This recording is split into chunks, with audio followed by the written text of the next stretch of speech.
야당에서는 이렇게 이야기를 하고 있습니다. 야당의 이야기 들어보시죠. 대통령 최측근 핵심의 반란이라고 하지 않을 수 없습니다. 네, 박범계 법무부 장관이 추미애 시즌2라는 사실이 다시 한번 입증됐습니다. 신현수 청와대 민정수석을 사실상 허수아비로 만들어 놓고 사의 만류 언론 플레이 중인 청와대에 저희는 뻔히 들여다보입니다. 백운규 전 산자부 장관에 대해서 구속영장을 청구하자마자 검찰 출신인 민정수석을 패싱한 것은 결코 우연이 아닐 것입니다. 투명 인간이 된 것 같다. 내 역할이 없다고 토로하는 신수석의 한숨은 청와대가 이너서클에 의해 작동되고 있다는 것일 겁니다.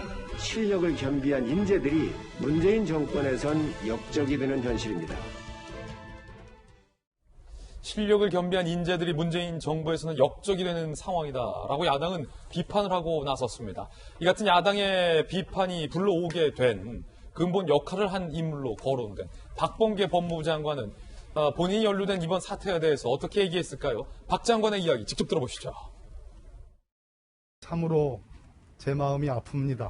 보다 더 소통을 하겠다는 말씀을 드리겠습니다. 민정수석으로 계속 계셔서 문재인 대통령의 좋은 보좌를 우리가 함께 하기를 진심으로 희망합니다. 연락이나 만나시거나 하실 예정이 있으실까요? 얼마든지 따로 만날 용의가 있고요. 참 오래된 관계이기 때문에 제가 마음 아프다 이런 말씀을 드린 거고요. 이번 검찰의 중간간부급 인사와 관련해서도 지금 충분히 소통을 하고 있습니다. 박 장관은 충분히 소통을 하고 있었다. 마음이 아프다. 만날 의지가 있다라고 적극적으로 얘기했습니다. 박 장관의 이 같은 발언을 신수석 측근들은 과연 진정성이 있게 받아들였을까요? 그게 관건일 텐데요. 함께 보시죠. 마음 아프다.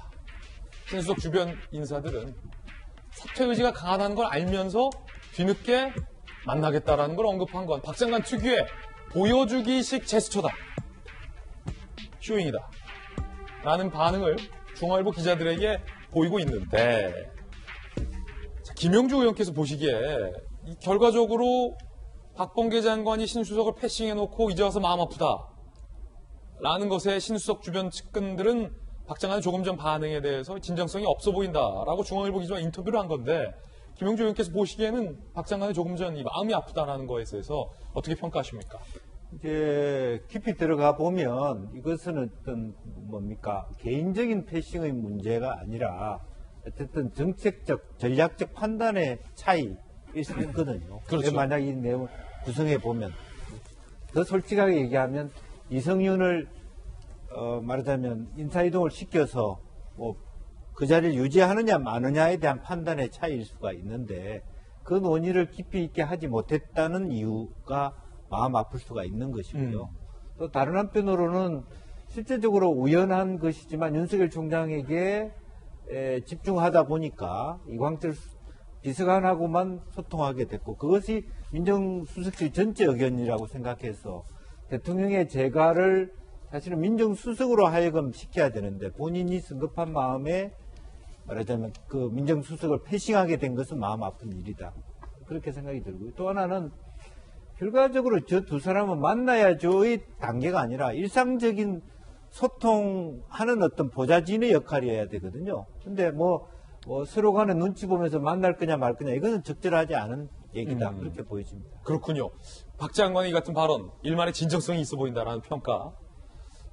이재명 기자, 신수석이 만나줘야 이제 박 장관이 만날 수 있는 건데, 대통령 비서실장이 설득을 해도 사퇴의 뜻을 굽히지 않았는데, 당사자 중에 한 명이 박 장관이 만나자면 만날까? 이것도 좀 변수일 것 같고, 박범계 장관의 조금 전 발언에 대해서도 이재명 기자는 어떻게 평가해요?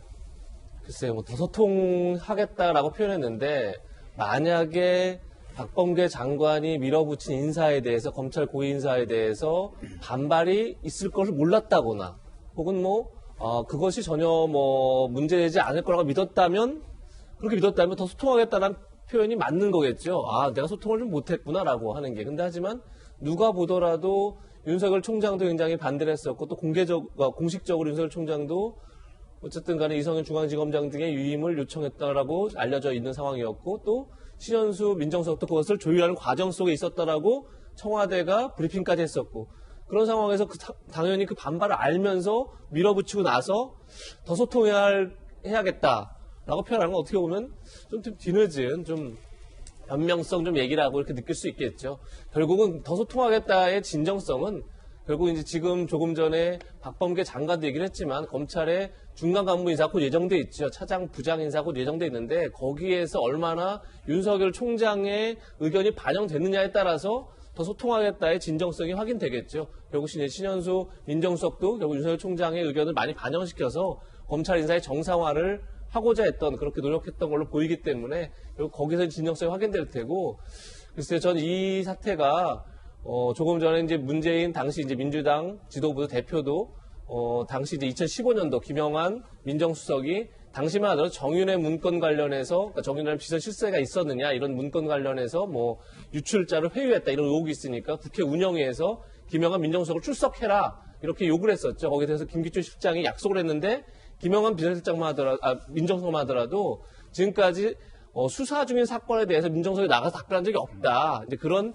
전례를 들어서 차라리 나가지 사퇴하겠다 이렇게 이제 항명 사태가 벌어졌던 건데 조금 전에 정혁진 변호사 더 사안이 안 좋다 얘기한 것처럼 어쨌든 이거는 본인이 원칙을 지키려고 하다가 뭐 사퇴로 간 그런 사건이었다면 이번 파동은 어떻게 보면 진짜 그 내부 안에서 공적 시스템 안에서 법무부라는 공적 시스템, 그다음에 민정수석라인이라는 그러니까 공적 시스템 안에서의 갈등이 외부로 표출된 거기 때문에 사실 어떻게 보면 국정 운영에 대해서 더 나쁜 그런 징조다 이렇게 볼 수 있는 거죠. 그런 점에서 이번 사태를 어떻게 수습하냐 굉장히 여건 중요한 갈림길이 있지 않을까 싶습니다. 대통령이 아직까지 공식적으로 입장 표명 없는데 짧게 물어볼게요. 만약에 신수석이 휴가 갔다가 영영 돌아오지 않는다면 대통령이 국민들 앞에 입장 발표해야 된다고 보십니까?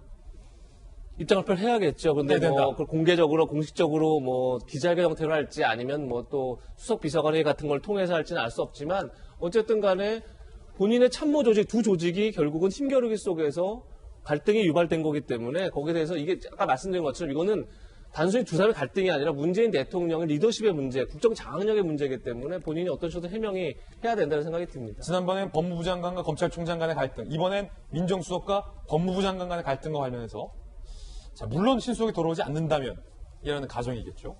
언제든지 돌아올 가능성도 있다라는 게 청와대 측의 설명이기 때문이죠.